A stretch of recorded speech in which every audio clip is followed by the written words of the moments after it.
In tonight's headlines, the government elevates its travel alerts for Myanmar's southeastern regions to red, urging Hongkongers to steer clear of non-essential trips to these areas. The city sees a 9-year high in bankruptcy petitions last year, jumping nearly 17% compared to 2023. And economic growth in the mainland manages to hit its full-year target of 5% last year, thanks to the array of stimulus taking effect in the final quarter.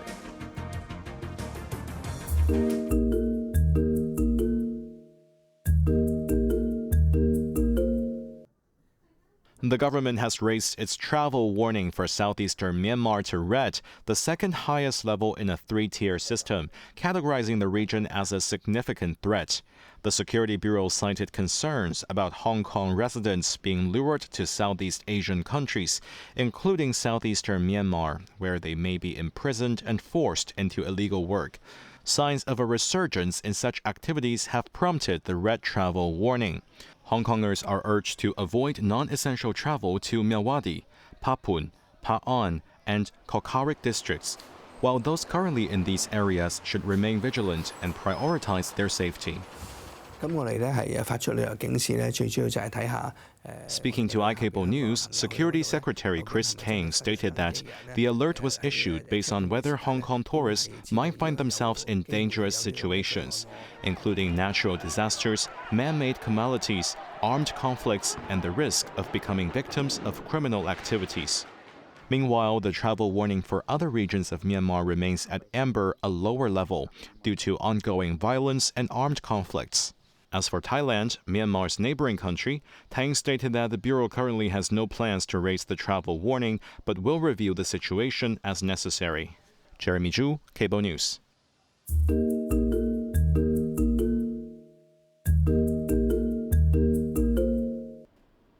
Hongkongers are urged to stay vigilant as the city experiences a resurgence in fraudulent cases.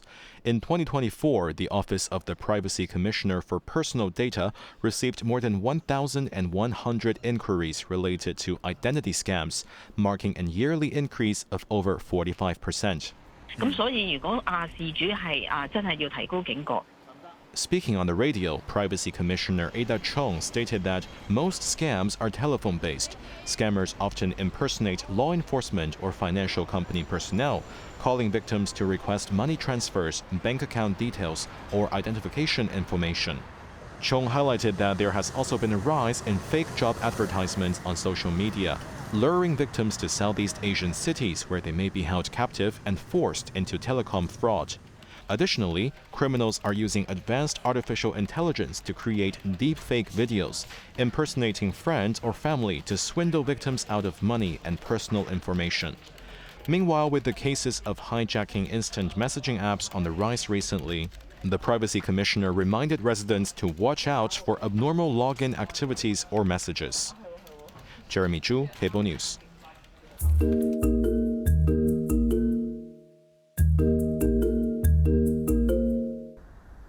Police is hunting for 5 fraudsters who had allegedly swindled over $9 million out of a mainland student at the University of Hong Kong in a telecom scam. Reports indicate that the 18-year-old victim arrived in the city to study in September last year and was contacted in late November by someone claiming to be a China Mobile employee, alleging her involvement in a money laundering case. Subsequently, another individual deceived her into downloading an application and transferring money to multiple accounts. Over 14 transactions, she transferred a total of around $9.2 million before the scammers ceased communication and disappeared. Investigation is still underway. No arrest had been made so far.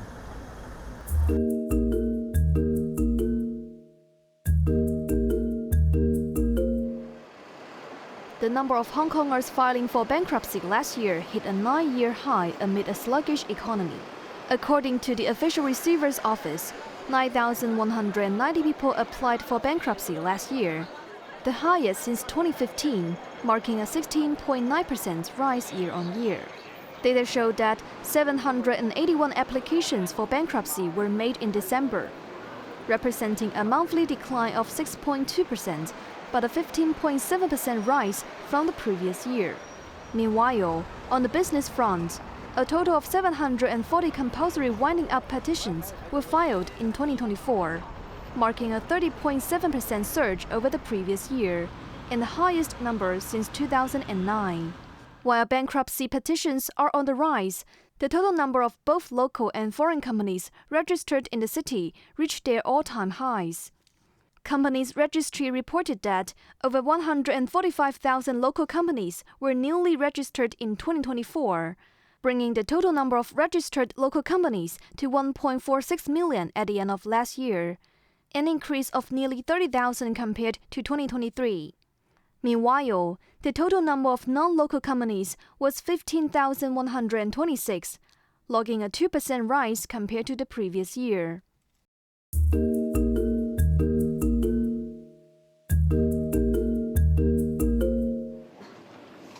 The scaffolding trade strongly refuted claims that bamboo scaffolding is unsafe and dangerous, emphasizing the importance of safety management on construction sites.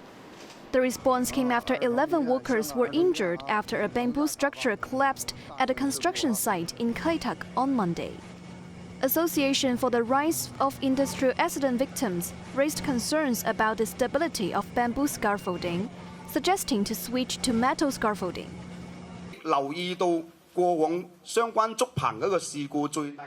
Ping Tek, chairman of the Hong Kong and Kowloon Bamboo Scaffolding Workers Union, said the previous bamboo scaffolding incidents were mainly due to improper work procedures and deliberate structural damage, which are related to safety management. It is really unprofessional to connect bamboo scaffolding with danger, Ho said. The union also said a sudden shift to metal scaffolding could threaten the livelihoods of over 4,000 workers. Moreover, the cost of using metal will be around 3 times higher than that of bamboo material.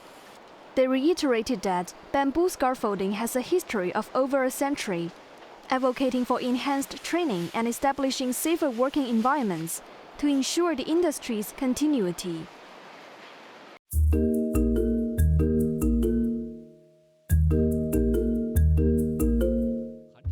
Vice President Han Zheng will attend U.S. President-elect Donald Trump's inauguration ceremony in Washington on Monday.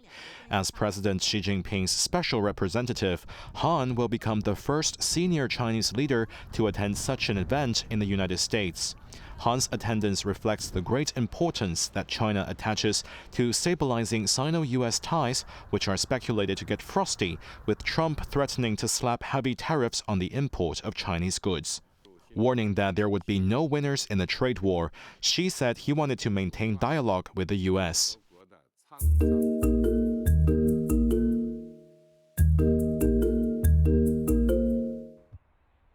Although Israeli negotiators have agreed to a ceasefire deal with Palestinian group Hamas after months of negotiations, it cannot be implemented until it is approved by the Israeli Security Cabinet and government. Facing strong opposition from hardline right-wing ministers, Prime Minister Benjamin Netanyahu's government faces a major political fallout with its coalition partners, who have threatened to resign if the ceasefire deal goes through. National Security Minister Itamar Ben-Gvir said he believes the agreement teaches Hamas that they can take hostages and attack. The first phase of the deal would see 33 Israeli hostages exchanged for Palestinian prisoners over 6 weeks, starting Sunday. Israel says 94 hostages are still being held by Hamas, 34 of whom are presumed dead. The second phase of the truce is yet to be negotiated and could see the remaining hostages released and a full Israeli withdrawal from the Gaza Strip.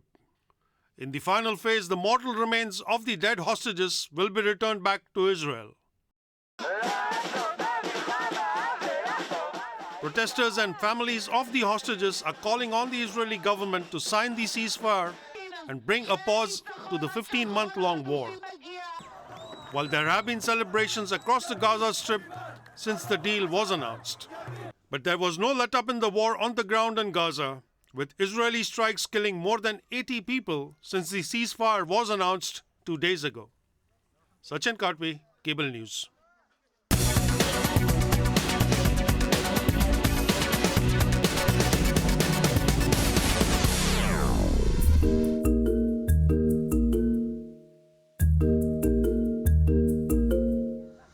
thanks to a package of incremental policies which were just on time to give the economy a boost in the final quarter.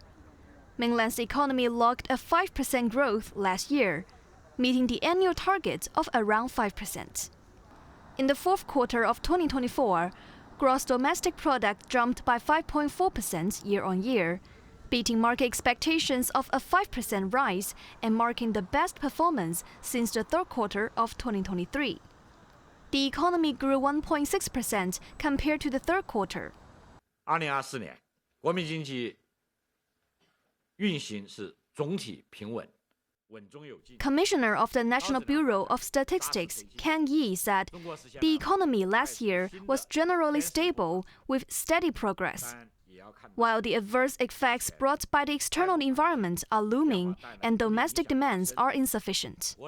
At the next stage, we must further deepen reform and opening up, implement more proactive and effective macro policies, expand domestic demands, promote integrated advancements in technological and industrial innovation, stabilize market expectation, and boost internal vitality, so as to ensure a continued economic recovery and development, Kang added.